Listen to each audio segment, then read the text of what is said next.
Friends ఇప్పుడు cooler అయితే ఒకటి పాత ఇప్పించేసాము. ఇప్పిస్తే మళ్ళీ ఒకటి తెచ్చారు కొత్తది. కాలిపోయిందంటే ఈ విధంగా మార్చుకోవడం బెటరు. మనం ఏదో అనిపించడం అవి చేసుడు అనుకంటే మార్చుకుంటే అయిపోతుంది మోటార్ అయితే. ఓకేనా ఫ్రెండ్స్, కూలర్ మోటార్ అయితే ఇప్పేసాము. పాతది అయితే ఇప్పేసాము, కొత్తది అయితే ఎక్కిచ్చేస్తాను. మీరు ఎక్కడైతే ముందుగానే పెట్టుకున్నాం మేము, మరి ఎక్కడైతే ముందుగా పెట్టేసాము. 4 స్క్రూలు అయితే ఇస్తున్నా దీనికి.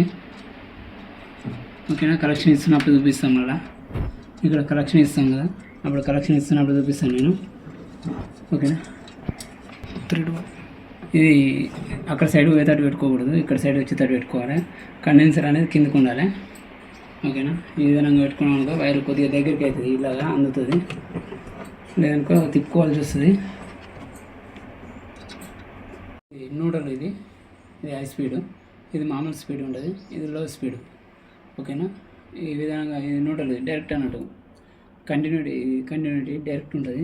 ఇక్కడ సైడ్ అన్నీ ఒక దగ్గర పెడతాం అన్నట్టు. ఇక్కడ చూసుకున్నట్టు అన్నీ ఒక దగ్గర వస్తాయి. కూలర్ మోటార్లు అన్నిళ్ళకి ఇలాగనే ఉంటుంది. బ్లాక్ రెడ్ పెట్టిరా అనుకో కొద్దిగా ఇబ్బంది అవుతుంది. చూస్తారు కదా, ఇదివరకు ఉన్నది బ్లాక్ వైరు. ఆ బ్లాక్ వైర్ అయితే తీసేస్తున్నాను నేనైతే ఇచ్చేసాము. చూస్తారు కదా, కలెక్షన్ అయితే ఇచ్చేసాం కదా. ఈ విధంగా తీసుకుంటే సరిపోతుంది. వైర్ దగ్గరికి వచ్చింది, మంచిగా మిగిలింది. మనం టేబుల్ ఇట్లా ఏ విధంగా వేసినాం అనేది చూడవచ్చు. ఇక్కడ టేబుల్ ఇట్లా ఏ విధంగా వేసినాం, మంచిగా వేసినాం బెటర్గా. ఓకేనా, ఇక్కడ వైట్ అయితే ఇచ్చేసాం కిందికి.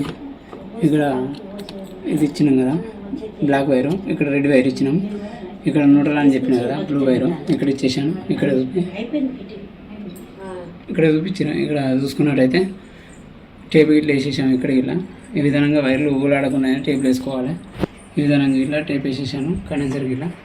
ఓకేనా, మన వీడియో నచ్చినట్టయితే లైక్ చేయండి, షేర్ చేయండి.